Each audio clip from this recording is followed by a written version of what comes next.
देख दोस्तों, इस ईयर आप केदारनाथ जाने का प्लान बना रहे हैं तो आपको ये सारी जानकारी जाननी बहुत ज़रूरी है। आगे बढ़ने से पहले मैं रिक्वेस्ट करता हूँ कि आप इस वीडियो को लाइक करें और शेयर कर दें और सब्सक्राइब करें। सबसे पहले स्टार्ट करते हैं कि केदारनाथ जाने से पहले आपको किन-किन डॉक्यूमेंट की ज़्यादा ज़रूरत पड़ेगी। पहले तो आपको यात्रा पास बनवाने की ज़रूरत पड़ेगी। यात्रा पास आप ऑनलाइन भी अप्लाई कर सकते हैं और ऑफलाइन भी बनवा सकते हैं। यात्रा पास बनवाने के लिए आपको स्क्रीन पे एक वेबसाइट दिख रही होगी, रजिस्ट्रेशन डॉट। उसी वेबसाइट पे आप जाके लॉगिन कर सकते हैं और मात्र 5 मिनट में आपको यात्रा पास मिल जाएगा। यात्रा पास की 2-3 फ़ोटोकॉपी या प्रिंट निकलवा के रख लीजिए अपने पास। इसके अलावा हरिद्वार, ऋषिकेश में भी आप जाके ऑफलाइन यात्रा पास बनवा सकते हैं, जिसमें आपको 2 पासपोर्ट साइज़ फ़ोटो और एक आधार कार्ड की ज़रूरत पड़ेगी। ऑफलाइन में आपको बहुत लंबे यात्रा लाइन में लगना पड़ेगा, इससे बढ़िया आप ऑनलाइन ही कर लीजिए। अगर आपको यात्रा पास बनाने में कोई दिक्कत आ रही है तो कमेंट करिए, हम उसकी वीडियो प्रोवाइड कर देंगे। चलिए, आपका यात्रा पास तो बन गया, आप केदारनाथ आप पहुँचेंगे क्या? दोस्तों, आप कहीं भी किसी भी शहर में रहते हैं, वहाँ से अधिकतर बड़े शहरों से हरिद्वार के लिए ट्रेनें चलती हैं, आप उससे आ सकते हैं। फ्लाइट चलती है देहरादून के लिए, वहाँ से आप आ सकते हैं। बाकी कुछ जगहों से ऋषिकेश के लिए भी चलती है, आप वहाँ से भी आ सकते हैं। और अगर दिल्ली रहते हैं तो दिल्ली में से बस भी चलती है, ट्रेन भी चलती है, सब कुछ है। आप एसी नॉन एसी देख के अपने हिसाब से आ सकते हैं। आपको हरिद्वार से जाना रहेगा सोनप्रयाग के लिए आपको हरिद्वार में बसेस मिल जाएंगे। अगर बहुत ज़्यादा भीड़ है तो फिर आपको ऋषिकेश आना पड़ेगा, ऋषिकेश में आपको सोनप्रयाग के लिए बसेस मिल जाएंगी। स्टार्टिंग डेज में जब मंदिर के कपाट खुलते हैं तो अधिकतर ऋषिकेश से ही चलते हैं, लेकिन फिर जब ख़त्म हो जाते हैं कुछ दिन बाद से फिर वो हरिद्वार से ही चलने लगता है। और बस की टाइमिंग की बात करें तो हरिद्वार और ऋषिकेश से सोनप्रयाग के लिए बस की टाइमिंग है 4 से 8 बजे के बीच में। और अगर 8 बजे के बाद आपको सोनप्रयाग के लिए ट्राई करना है तो आपको बसेस नहीं मिलेगी, इसलिए आपको 8 बजे से पहले ही आपको ट्राई करना होगा। और अगर आप लेट हो जाते हैं तो आपको शेयरिंग टैक्सी का सहारा लेना पड़ेगा। और आपको अपने ट्रिप का प्लान कुछ इस तरह करना है कि आप किसी भी तरह हरिद्वार सुबह-सुबह आप पहुँच जाएँ, क्योंकि वहाँ से आपको सोनप्रयाग पहुँचने में 7 से 8 घंटे लगेंगे, जिसकी वजह से वो रात हो जाएगा। और रात में पहाड़ों पर बस नहीं चलते हैं। हरिद्वार से सोनप्रयाग 230 रुपये है और बस का किराया 600 रुपये है। और वहीं पे ऋषिकेश से सोनप्रयाग 207 किलोमीटर है और बस का किराया 560 रुपये लगेगा। दोस्तों, आपको ये बता दें, ये किराया पिछले सीज़न का है और इसमें कुछ ऊपर नीचे हो सकता है 10-20 रुपये। दोस्तों, आप वहाँ पे पहुँच के वहाँ पे भीड़ का सामना आपको करना पड़ेगा। इससे बढ़िया आप रेड बस से जाएँ, वो करीबन 1000 रुपये लगेगा, लेकिन आपको बस वहाँ पे मिलेगी ही मिलेगी। सफ़र शुरू होने के 2 घंटे बाद एक तीन धारा नाम की एक जगह है, वहाँ पे बस पहला स्टॉप लेगी, वहाँ पे आप लोग का ब्रेकफास्ट वगैरह होगा। उसके बाद उसके आधे घंटे के बाद आपको ये पंचप्रयाग में से एक देवप्रयाग देखने को मिलेगा, जहाँ पे आपकी बस रुकेगी नहीं। अगर प्राइवेट टैक्सी वगैरह से हैं तो आप वहाँ रुक के वहाँ फ़ोटो वगैरह ले सकते हैं, तो दिखने में बहुत ही सुंदर लगेगा। इसके बाद आप रुद्रप्रयाग पाटा होते हुए आप सोनप्रयाग पहुँचेंगे। आपको सोनप्रयाग से 1 किलोमीटर पहले सीतापुर में बस आपको उतार देगी। सभी बसें वहीं पर रुकती हैं। और अगर आपका प्राइवेट से टैक्सी है तो आप आगे तक भी जा सकते हैं। आप अगर हरिद्वार से अगर सुबह निकलते हैं तो 5-6 बजे तक आप वहाँ पे पहुँच जाएंगे। फिर आपको वहीं सोनप्रयाग में ही मेरे हिसाब से वहीं पे रुक जाना चाहिए। फिर अगले सुबह 4 बजे के करीब आपको स्टार्ट कर देना चाहिए, किसी भी तरह 4:10 तक। उस समय आपको वॉशरूम वगैरह के लिए भी लाइन लगानी पड़ेगी। और यात्रा की शुरुआत भी 4 बजे से ही होती है, क्योंकि रात में वहाँ लाइट वगैरह भी है, तो ऐसी दिक्कत की बात नहीं है।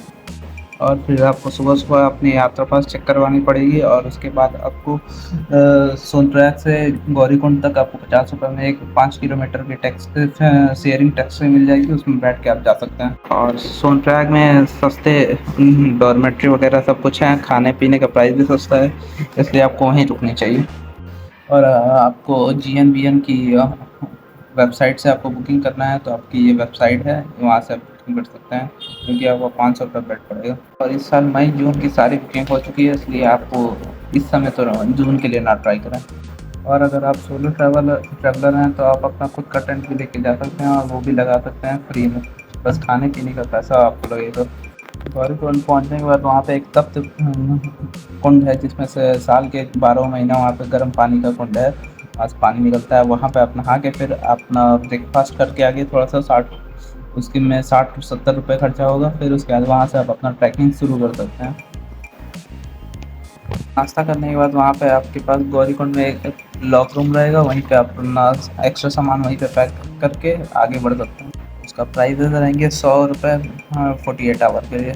अब वहाँ से आपको केदारनाथ तक के लिए आपको पैदल ट्रैक करना है। बोर्ड पे तो लिखा हुआ रहेगा 16 किलोमीटर, लेकिन रियल में वो है 22 किलोमीटर, क्योंकि वो है पुराना आपदा से पहले का रास्ता। अब ये नया रास्ता है जो कि 22 किलोमीटर का है। और ये ट्रैक थोड़ा सा मुश्किल लेवल का है, लेकिन इतना भी नहीं कि आप ना कर पाएँ। 20-22 किलोमीटर की इस यात्रा में आपको बहुत सारे खाने के ऑप्शन, शेल्टर और पानी से बचने के लिए शेल्टर मिल जाएंगे।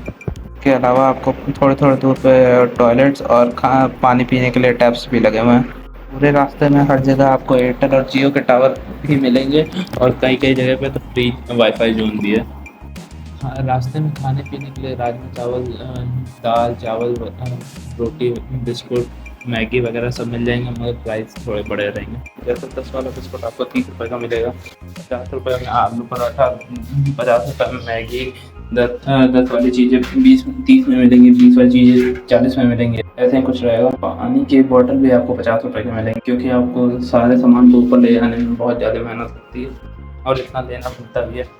और रास्ते में कई जगह पर मेडिकल कैंप भी मिल जाएंगे, जहाँ पर सर्दी जुकाम वगैरह की आप दवाएँ मिल सकते हैं। अगर आप सुबह 4 बजे तक, आप 4 साढ़े 4 बजे तक अपना ट्रैक शुरू कर देते हैं, तो आप शाम के 3-4 बजे तक वहाँ पहुँच जाएंगे, क्योंकि आपको 8 से 9 घंटे का रास्ता लग ही जाता है। फिर आप अगर इतना लंबा दर्शन करने के लिए आ ही रहे हैं, तो आपको वहीं पर रुक जाना चाहिए, क्योंकि आपकी बॉडी थकी रहेगी और रेस्ट कर लेंगे तो उतनी ज़्यादा आराम रहेगा। तब तक आप अगल बगल के व्यू को एंजॉय करिए। और दर्शन करने के लिए आपको 3-4 घंटे लाइन में लगने पड़ेंगे ही पड़ेंगे, इसलिए। और मंदिर के कपाट 9 बजे बंद हो जाते हैं। इससे बढ़िया है कि आप सुबह उठ के वापस से 4 बजे आप लाइन में लग के वापस जल्दी से जल्दी दर्शन कर लीजिए, क्योंकि सुबह होते होते 8-9 बजे तक बहुत लग जाएगी, 5-6 किलोमीटर लग जाएगी। केदारनाथ बेस कैंप जो है 1 किलोमीटर दूर है, और वहाँ पे आप एक अपना टेंट बुक कर सकते हैं, ऑफलाइन भी। ऑफलाइन वैसे तो खाली नहीं मिलेगा, लेकिन आप वेबसाइट से जाके GNVN की वेबसाइट से आप जाके अपना बुक कर सकते हैं कैंप। सुबह उठ के आप नहा लें, फ्रेश हो जाएँ। उसके बाद आपको नहाने के लिए सुबह आपको गर्म पानी मिल जाएगी, जो कि 100 रुपये एक बाल्टी पड़ेगा, और ठंडे में नहाना है तो आपको फ्री में मिल जाएगा।